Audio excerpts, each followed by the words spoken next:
Og velkommen til Humles Fly Shop. I dag der skal vi binde regnbuesvinet.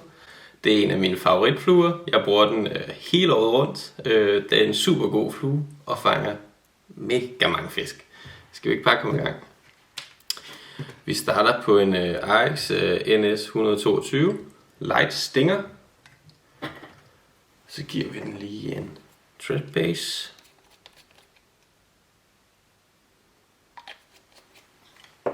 Altid super lim først, så får vi en super god bund.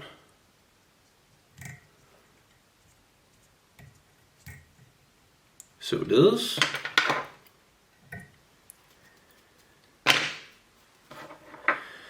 Så tager vi noget rainbow dubbing.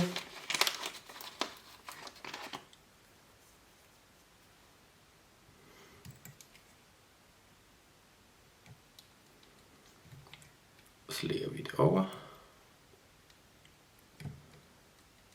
Sådan der. Så tager vi vores spagnakke. Og så tager vi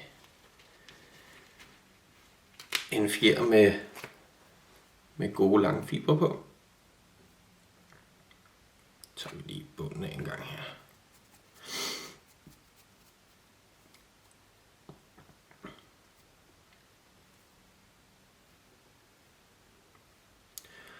Det kommer lidt an på, hvor lange de her fibre er, om vi binder den ind i bunden først eller toppen først. Den her, der kan man se, at den er længst i bunden til at starte med, så vi binder den ind fra bunden af. Hækkelstammen, om man vil.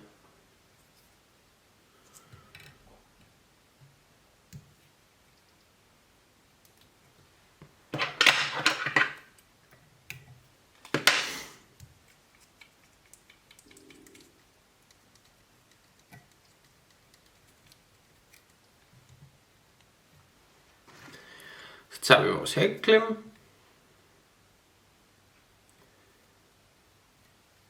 Finder stammen. Og så tørner vi bare opad. Mens vi lige rærer nogle af fibrene ud her.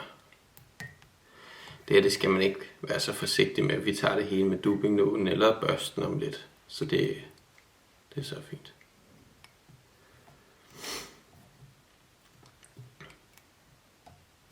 Således, og så afslutter vi.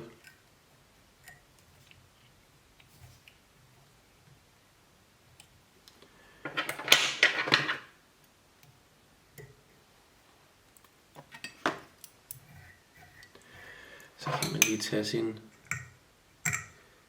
dubbingnål og rette det til. Sådan der. Så binder vi hele herligheden tilbage her til udgangspunktet. Sådan der. Så tager man lige et lille stykke dubbing, lille bund, og lægger på.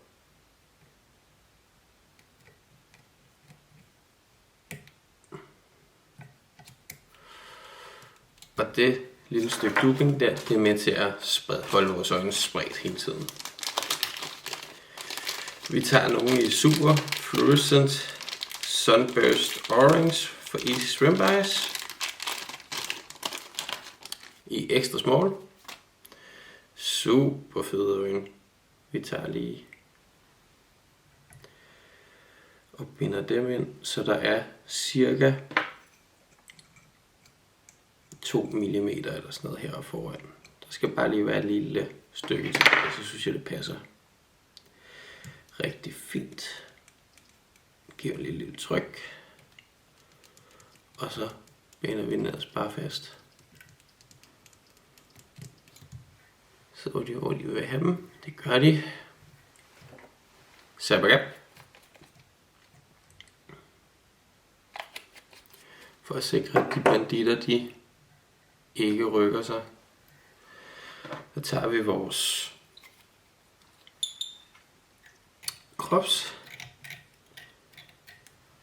ikke hækkel, vores det er lige væk. Vi tager noget tynd nylon. Og så tager vi noget Côte de Lion. Og der tager vi en fjer med, det var ikke Côte de Lion, det var Spain. Så tager vi en Côte de Lion. For whiting, så tager vi en, der må godt være lidt gods på, men det skal heller ikke være for lange, så vi rykker den faktisk lille smule opad her. Jeg er kommet godt langt ned i den der nakke der, så vi kører lige lidt op ad haglestammen her for at finde længden vi gerne vil have. Det ser godt ud. Binder vi den på.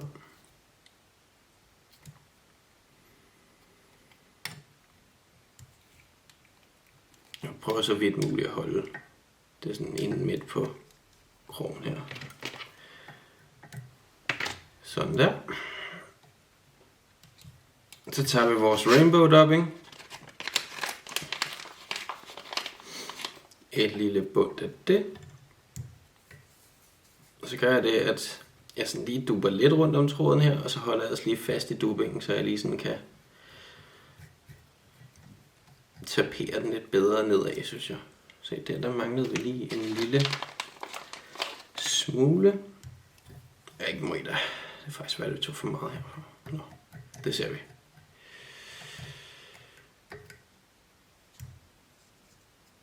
Sådan der. Så tager vi vores... vi glemte lige en vigtig ting. Vi skulle lige have fjernet nogle af fjerne her på siden. Det gør vi lige, mens den sidder på. Det kan jeg lige stoppe og gøre. Jamen, når jeg binder de her Côte de Lion fjer ind, så plejer jeg at gøre det, at jeg fjerner bunden af dem. Således. Og så tager jeg faktisk hele den ene side her. Stille og roligt. Sådan der. Og binder den ind. Det glemte jeg bare lige. Super.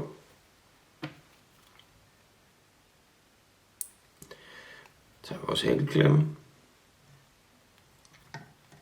Og så tørner vi bare stille og roligt op mod kroget.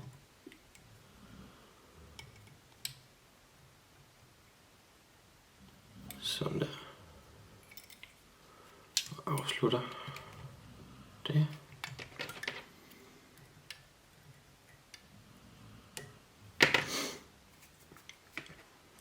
Så tager vi vores, jeg tror jeg lige fik lagt den på plads, så tager vi vores rygskjold. Og det skal cirka være som en iPhone-ledning, når vi trækker den ud. Det var lige lidt for meget.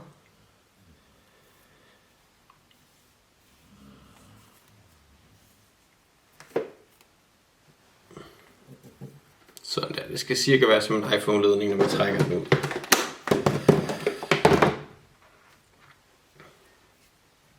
Så giver vi lige vores flue en lille sideskænding. Binder det ind her. Op ved toppen.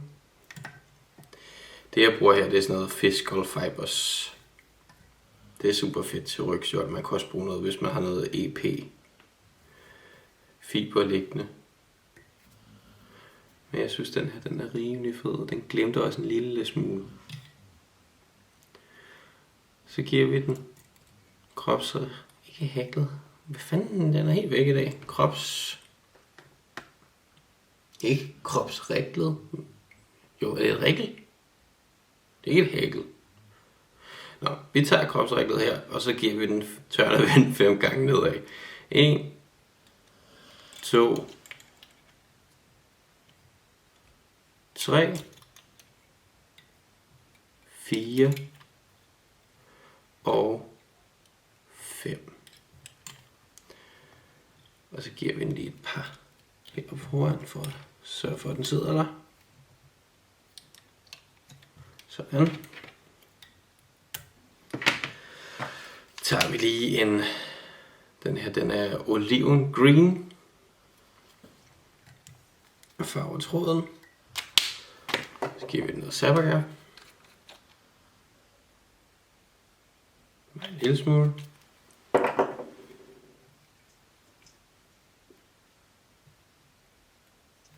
Således.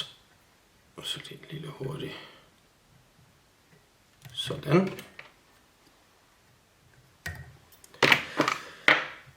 Tager vi vores saks, og det her, det synes jeg er lidt vigtigt, at man lige sådan klipper den skråt her. Det giver den bare lige lidt ekstra. Det her, det giver vi lige til den næste flue. Så tager vi lige vores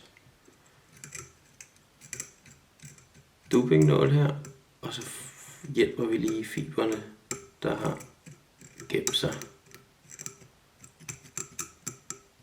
under kropsrækket. Skubblet ind i mig selv, at det havde regel i dag. Men hvad er jeg, når jeg har lavet videoen, tænker, nej, det hed sgu noget andet. Jeg kan ikke komme på det lige nu. Men det her, det gør man så lige et stykke tid. Og det er vigtigt bare lige at få det gjort ordentligt, så det kan godt tage et stykke tid. Hvis man ikke gider at gøre det her så meget, så undervejs kan man også hjælpe sig selv med at gøre det. Men jeg synes, det er lidt hyggeligt også at sidde og hjælpe her bagefter. Så ret det på plads, og så kan jeg godt lige at tage en børste. Lige at køre selvfølgelig med fluen, så vi får ødelagt vores rygstjål, vi lagde på her tidligere. Således. Jeg tjekker, at alting sidder. Så. Et regnbuesvin. Klar til kysten. Bum. Og nu er det snart forår, så det er bare afsted.